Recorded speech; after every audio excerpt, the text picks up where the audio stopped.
Assalamualaikum warahmatullahi wabarakatuh. Pada kesempatan kali ini, kami dari kelompok 8 akan menyampaikan materi presentasi yang berjudul Bagaimana Hakikat Instrumental dan Praksis Demokrasi Indonesia Berlandaskan Pancasila dan UUD NRI 1945 sebagai tugas pada mata kuliah Kewarganegaraan.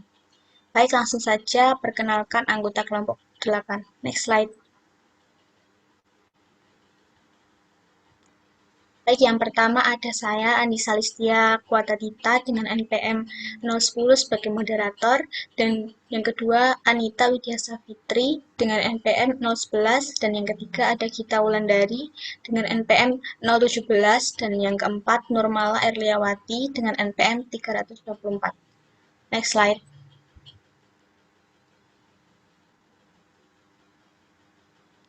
Baik, ini adalah yang pertama, silahkan rekan saya Gita. Baik, terima kasih Andisa. Section 1. Membangun argumen tentang dinamika dan tantangan demokrasi yang bersumber dari Pancasila. Next slide. Dinamika demokrasi.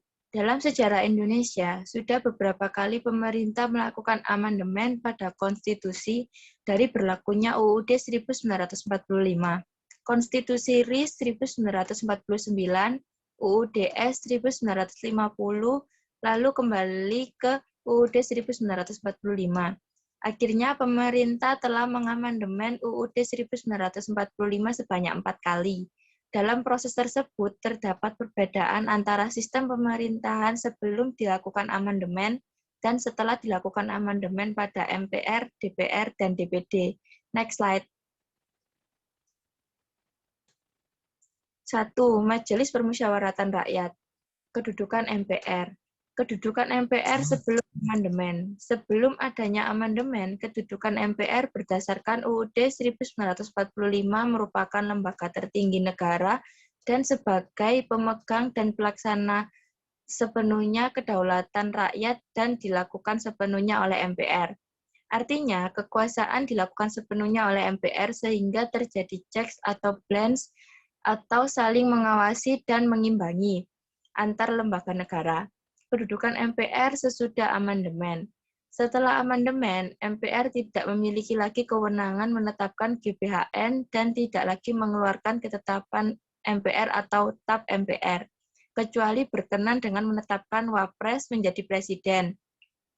Setelah amandemen, MPR berkedudukan sebagai lembaga tinggi negara yang setara dengan lembaga tinggi negara lainnya seperti lembaga kepresidenan, DPR, DPD, BPK, MA, dan MK. Next slide. Adapun tugas MPR. Tugas MPR sebelum amandemen. Yang pertama, membuat putusan-putusan yang tidak dapat dibatalkan oleh lembaga negara yang lain, termasuk penetapan GBHN yang pelaksanaannya ditugaskan kepada presiden atau mandataris. Kedua, memberikan penjelasan yang bersifat penafsiran terhadap putusan-putusan majelis. Ketiga, menyelesaikan pemilihan dan selanjutnya mengangkat presiden, wakil presiden. Keempat, meminta pertanggungjawaban dari presiden atau mandataris mengenai pelaksanaan GBHN dan menilai pertanggungjawaban tersebut. Kelima, mencabut mandat atau memberhentikan presiden dan memberhentikan presiden dalam masa jabatannya apabila presiden atau mandataris sungguh-sungguh melanggar haluan negara atau undang-undang dasar. Keenam, mengubah undang-undang dasar. Ketujuh, menetapkan peraturan tata tertib majelis. Kedelapan, menetapkan pimpinan majelis yang dipilih oleh anggota. Kesembilan, mengambil atau memberi putusan terhadap anggota yang melanggar sumpah atau janji anggota. Next slide. Tugas MPR sesudah amandemen. Yang pertama, menghilangkan supremasi kewenangannya. Kedua, menghilangkan kewenangannya menetapkan GBHN.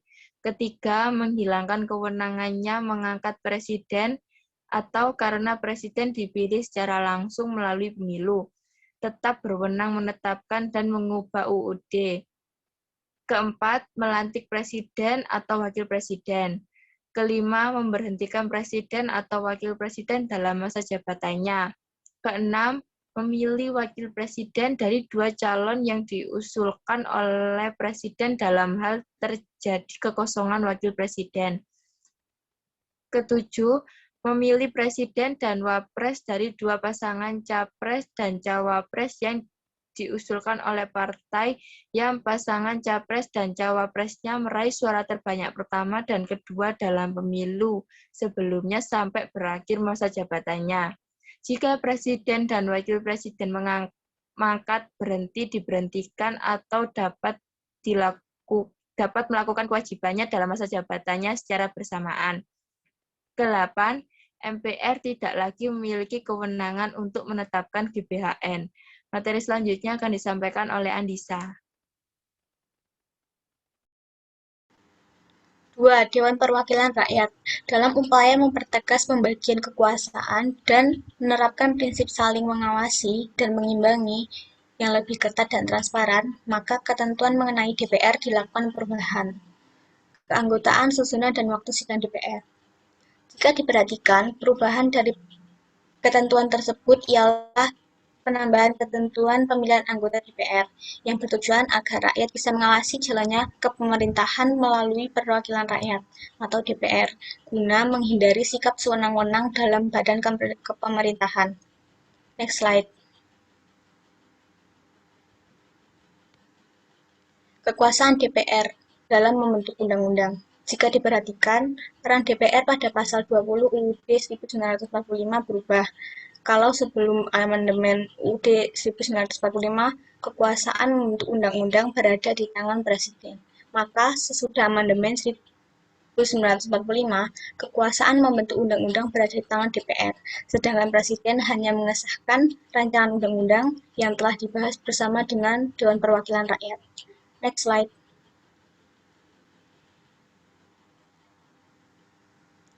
Fungsi hak DPR serta anggotanya. Menurut ketentuan pasal 20A ayat 1 Undang-Undang 1945, fungsi DPR ada 3. 1. Fungsi legislasi, membentuk undang-undang yang dibahas dengan Presiden untuk mendapat persetujuan bersama. Yang kedua, fungsi anggaran, menyusun dan menetapkan anggaran pendapatan dan belanja negara bersama Presiden dengan mempertimbangkan DPD. Yang ketiga, fungsi pengawasan.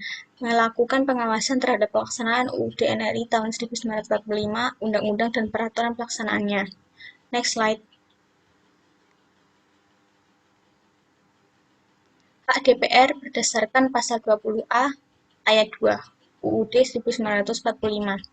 1. Hak interpretasi adalah hak DPR untuk meminta keterangan kepada pemerintah mengenai kebijakan pemerintah yang penting dan strategis dan berdampak luas pada kehidupan masyarakat dan bangsa. Yang kedua, hak angket adalah hak DPR untuk melakukan penyelidikan terhadap kebijakan pemerintah yang penting dan strategis serta berdampak luas bagi kehidupan masyarakat dan negara yang diduga bertentangan dengan peraturan perundang-undangan. Yang ketiga, menyatakan pendapat. DPR yang dilakukan untuk menyatakan sebuah pendapat atas kebijakan pemerintah dan kejadian dari luar biasa yang terjadi di tanah air dan di dunia internasional. Next slide. Dewan Perwakilan Daerah. Sistem perwakilan di Indonesia merupakan sistem yang khas, sebab di samping terdapat DPR sebagai lembaga perwakilan rakyat, ada pula DPD sebagai lembaga penampung aspirasi daerah. Ketentuan mengenai DPD merupakan hal baru dalam UUD 1945 yang diatur dalam bab tersendiri dan terdiri atas 2 pasal sebagai berikut. Next slide.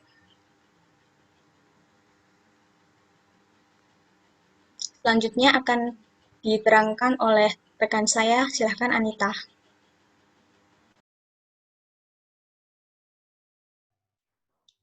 Baik, terima kasih Anissa.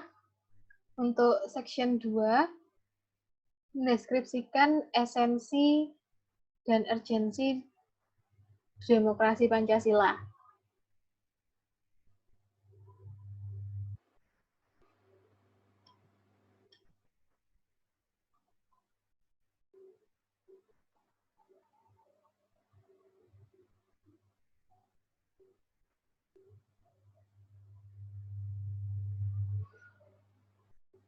Yang pertama, kehidupan demokrasi yang bagaimana yang kita kembangkan.